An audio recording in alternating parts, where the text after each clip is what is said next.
Hello guys, नमस्कार। स्वागत है आपका खोजरामा इस अकेडमी पर। तो गाइस, आज का हमारा ये सेशन रहने वाला है, ये रहने वाला है। बहुत ही दिनों से सभी एस्पायरेंट वेट कर रहे हैं आरएएस भर्ती का। बहुत ही दिनों से सभी एस्पायरेंट आरएएस भर्ती का वेट कर रहे हैं। तो ये हमारा जो सेशन रहने वाला है, ये आज के डिस्कशन इसी बात पर रहेगा कि आरएएस की वैकेंसी, अपकमिंग वैकेंसी 2024 की कब तक आने वाली है। तो गाइज, जैसा कि आप देख सकते हैं, मैं आज आरएएस के बारे में आपको पैटर्न वाइज सारी चीज़ें बताऊंगा। साथ में ये डिस्कस करेंगे कि भर्ती कब तक आने वाली है। तो सेशन में लास्ट तक बने रहिए, सेशन को लाइक करते रहिए, शेयर करते रहिए और खोजराम आईएएस एकेडमी के यूट्यूब चैनल को सब्सक्राइब कीजिए। बैच ज्वाइन करना है तो गाइज नीचे डिस्क्रिप्शन में आपको लिंक मिलेंगे, आप जाकर ज्वाइन कर सकते हैं। बैचेस, सभी प्रकार के बैचेस चल रहे हैं इस टाइम पर जयपुर के अंदर, कोचिंग हब में इंस्टीट्यूट है। तो गाइस, बात कर लेते हैं अब राजस्थान लोक सेवा आयोग आरपीएससी अजमेर। ये आप जो सामने नोटिफिकेशन देख रहे हैं, ये एक्चुअली नोटिफिकेशन है किसका? ये है आरएएस 2023 का। आरएएस 2023 का। इसी के माध्यम से हम पैटर्न को, लगभग पैटर्न सेम ही आएगा, वैकेंसी वेरी कर जाएगी, ठीक है। तो 2023 के अंदर आई थी, 2023 के अंदर लगभग लगभग 905 के आसपास वैकेंसी आई थी, ठीक है। 2023 परीक्षा का ये दे रखा है।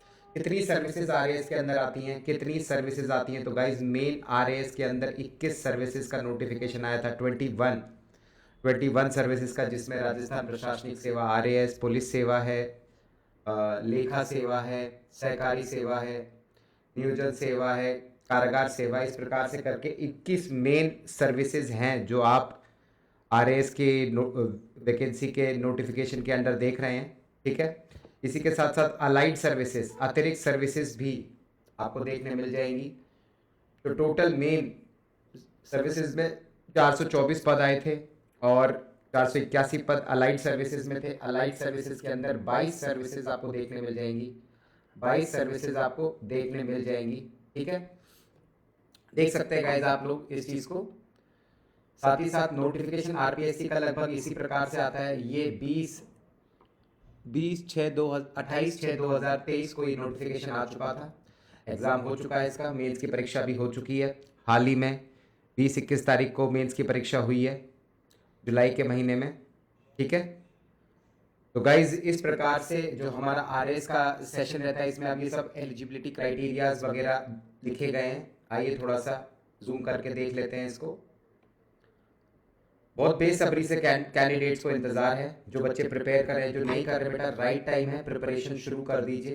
प्रिपरेशन आप लोग शुरू कर सकते हैं अपनी अभी इसी वक्त। इससे बढ़िया मौका और अच्छी अपॉर्चुनिटी आपको कहीं पर भी देखने नहीं मिलेगी, ठीक है। सो गाइज, ये देखिए, ये एज लिमिट के बारे में दिया हुआ है। ये एज लिमिट के बारे में दिया हुआ है। 5 ईयर्स तक का रिलैक्सेशन आपको मिल जाएगा शेड्यूल्ड ट्राइब, बैकवर्ड क्लासेस, मोर बैकवर्ड क्लासेस और इकोनॉमिकली वीकर सेक्शंस के लिए, ठीक है। अधिकतम आयु में छूट, लगभग अधिकतम आयु आपकी आती है 40 ईयर्स। मैक्सिमम जो एज लिमिट आती है वो आती है आपकी 40 ईयर्स, 40 साल, 40 ईयर्स, ठीक है। उसमें भी आपको 5 साल का रिबेट मिल जाता है। आपको 10 साल का रिबेट मिल जाएगा अगर आप विमेन कैंडिडेट हैं जो scheduled caste, scheduled tribe, backward classes और मोर बैकवर्ड क्लासेस और इकोनॉमिकली वीकर सेक्शन से बिलोंग करते हैं। आपको 5 साल का की छूट मिल जाएगी अगर आप विमेन कैंडिडेट हैं जनरल कैटेगरी में, ठीक है। तो इस तरह से यहाँ पर आयु सीमा की बात कर ली गई है। आयु सीमा की बात कर ली गई है। फॉर्म किस प्रकार से भरना है, ये सब जानकारी अभी आपको इसमें नजर आएंगी। अब सीधा चलते हैं पैटर्न पर। गाइस, सीधा चलते हैं पैटर्न पर। जो बच्चे पहली बार प्रिपेयर कर रहे हैं उनके लिए ये एक बहुत बड़ी समस्या हो सकती है कि पैटर्न को अगर आप आइडेंटिफाई नहीं कर पाओगे तो सिलेक्शन लेना उतना ही मुश्किल हो जाता है गाइस। तो पैटर्न को देख लीजिए। सब आपका एग्जाम रहेगा वो 3 पार्ट में डिवाइडेड रहेगा। फीस स्ट्रक्चर की बात करें तो 400 रुपये फीस स्ट्रक्चर है। 400 रुपये का फीस स्ट्रक्चर था 2023-24 वाली वैकेंसी में। लगभग लगभग इतना ही अब की बार भी आपको देखने मिल जाएगा। रही बात एग्जाम पैटर्न की, तो सबसे पहले प्री होगा आपका गाइस। प्री का एग्जाम होता है, 200 नंबर का पेपर होता है, 200 मार्क्स का पेपर होता है। प्री का जो पेपर है वो 200 नंबर का है, आप देख सकते हैं। General knowledge and science, general knowledge and science maximum marks 200 और 3 घंटे का आपको समय मिलेगा। इसमें 3 आवर्स का समय मिलेगा।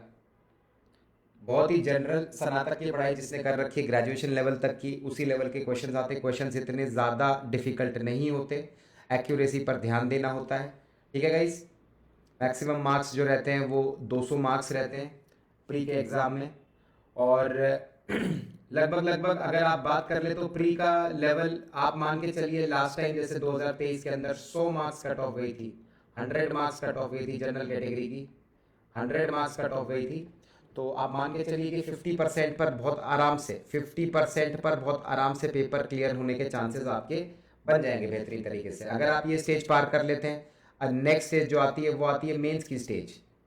मेंस की स्टेज, मेंस में आपके 4 पेपर रहते हैं, 4 पेपर रहते हैं, जिसमें मेंस के अंदर आपके टोटल पेपर रहेंगे 4, हर एक पेपर रहेगा 200 मार्क्स का। ठीक है, अब गाइस कौन कौन से पेपर हैं देख लेते हैं। पेपर 1 में आपको देखने मिलेगा, पेपर 1 रहेगा आपका जनरल स्टडीज 1 GS 1 पेपर नाम से आपका पेपर रहेगा। पेपर 2 रहेगा जो आपका वो रहेगा GS 2 का पेपर, जनरल स्टडीज सेकेंड का पेपर। पेपर 3 रहेगा जो पेपर 3 रहेगा वो रहेगा आपका जनरल स्टडीज 3 का पेपर, GS 3 का पेपर। और पेपर 4 जो आपका रहेगा गाइस, जो पेपर 4 आपका रहेगा वो रहेगा कंपलसरी हिंदी और इंग्लिश, जनरल हिंदी और इंग्लिश का पेपर, जनरल हिंदी और इंग्लिश का पेपर आपका रहेगा।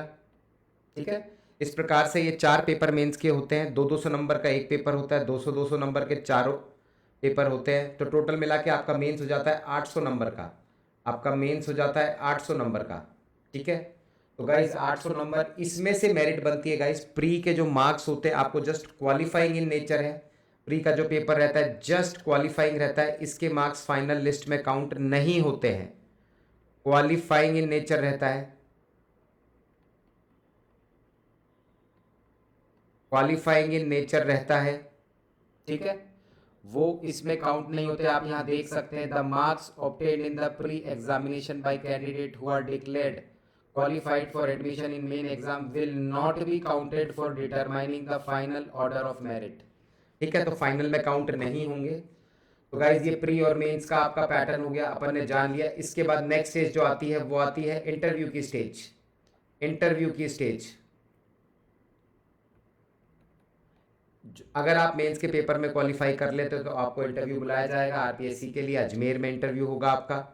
100 मार्क्स का ये इंटरव्यू रहता है, 100 मार्क्स का आपका, देख लीजिए 100 मार्क्स का ये इंटरव्यू रहता है। यहाँ पर मेंशन किया हुआ है साफ साफ कि जो आपका पर्सनैलिटी टेस्ट रहता है, वाइवा वॉइस रहता है या इंटरव्यू कह लीजिए, वो 100 मार्क्स का रहता है। तो टोटल मिला के मेन्स प्लस इंटरव्यू में से मिलकर आपकी मेरिट लिस्ट बनती है।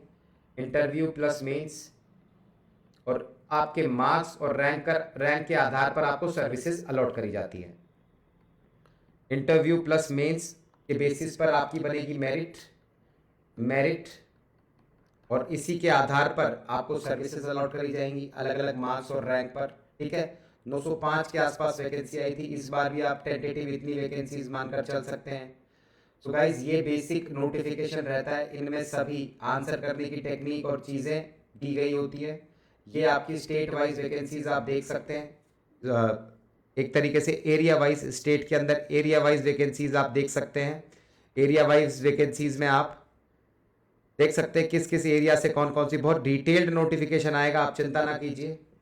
ठीक है, ये नोटिफिकेशन आप पढ़ सकते हैं 21 विभागों में अलग अलग तरीके से कैसे कैसे वैकेंसीज को नोटिफाई किया है। इसी प्रकार का RS 2024 का नोटिफिकेशन आप देख लेंगे। अब बात कर ले गाइस समय का, कब तक वैकेंसी आने के चांसेस हैं। तो गाइस वैकेंसी आने के चांसेस सब लोग कह रहे थे कि जुलाई में आ जाएगा, अगस्त में आ जाएगा, लेकिन टेंटेटिव जो अनुमान है वैकेंसी आने का, ये अंदाज़ा लगाया जा सकता है कि आप अक्टूबर नवंबर के आसपास वैकेंसीज को एक्सपेक्ट कर सकते हैं। RS 2024 की वैकेंसीज को एक्सपेक्ट कर सकते हैं आप। अक्टूबर नवंबर के आसपास नोटिफिकेशन आ जाएगा, एग्ज़ाम आपका कंडक्ट करा दिया जाएगा। फरवरी या फिर मार्च, लगभग टेंटेटिव 3 महीने का गैप आप लेकर चलिए, फरवरी या मार्च, 3 मंथ्स के अंदर आपका पेपर 1 प्री करा दिया जाएगा। 3 मंथ्स के अंदर पेपर 1 प्री करा दिया जाएगा, तो फरवरी मार्च आप मान लीजिए। और इसके बाद आपका रिजल्ट आने का टाइम लगता है, वेट लगता है, तो आप 6 महीने का समय लेकर चल लीजिए। 6 महीने का समय लेकर चल लीजिए मेंस के लिए, ठीक है। और अगर सही समय पर रिजल्ट आ जाता है तो रिजल्ट आने के बाद, ठीक है, प्री के 6 महीने बाद प्री एग्जाम, ये 6 महीने बाद आपका मेंस का एग्जाम हो जाएगा। मेंस के रिजल्ट आने के बाद लगभग 1 to 2 months, 1 to 2, 1 से 2 मंथ्स में आपको इंटरव्यू की कॉल आना शुरू हो जाएगी। इंटरव्यूज आपके शेड्यूल हो जाएंगे। अगर किसी प्रकार का, अगर प्रोसेस पूरा स्मूथ रहा, लंबे मतलब नॉर्मल अपनी पेस से चला, जो एक शेड्यूल टाइम पर चला, तो ये प्रोसेस रहती है, कुल मिलाकर साल भर लग जाएगा, लेकिन एग्जाम आपका क्लियर हो जाएगा। इसलिए वैकेंसीज के लिए गाइस तैयार करते रहिए, एकदम तैयारी रखिए, अपने सब्जेक्ट्स को रेडी रखिए, ठीक है। तो अक्टूबर नवंबर में आप वैकेंसीज लेके चल सकते हैं। प्री के लिए मोटा मोटी अगर आप पढ़ना शुरू करें प्री एग्जाम के लिए, अगर आपने बिल्कुल भी तैयारी नहीं कर रखी है, पहली बार तैयारी शुरू कर रहे हैं, तो 6 महीने में आराम से तैयारी को किया जा सकता है। और अगर आप पहले प्रिपेयर कर चुके हैं तो रिवीजन के लिए मात्र 3 महीने ही काफ़ी हैं। आपका प्री का एग्ज़ाम निकल जाएगा। साथ साथ मेंस की तैयारी करते रहिए, क्योंकि ज़्यादा समय मिलने की उम्मीद कम है। 6 महीने के अंदर ही पेपर करवा लिया जाएगा होपफुली। तो गाइज, अगर ये जानकारी आपको पसंद आई है तो सेशन को लाइक कर दीजिएगा, शेयर कर दीजिएगा। और बैचेस चल रहे हैं खोजाराम IAS अकेडमी के अंदर, आप लोग ज्वाइन कर सकते हैं आकर। कोचिंग हब में टावर 1 के अंदर 5th फ्लोर में खोजाराम IAS अकेडमी चल रही है। इस टाइम पर RAS और IAS दोनों के बैचेस चल रहे हैं। इसी प्रकार की जानकारी के लिए चैनल को सब्सक्राइब कर लीजिए। इस प्रकार से नोटिफिकेशन वीडियोस आपको अक्सर देखने मिलेगी, जहां पर हम डिस्कशन करेंगे। So guys, till then, thank you very much. See you next time. Bye bye.